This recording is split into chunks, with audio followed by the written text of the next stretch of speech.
So, how do giant projects, like a new power plant, actually get funded?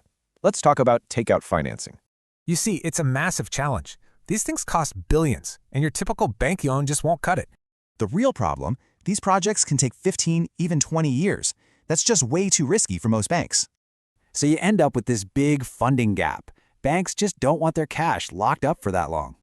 And that's where takeout financing comes into play.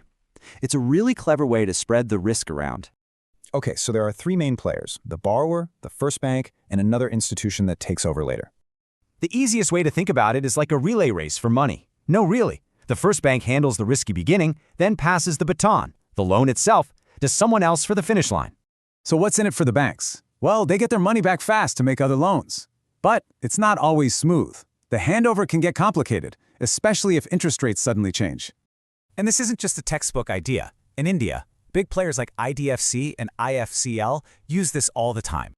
So what it really does is bridge that gap between long-term needs and what banks are willing to risk.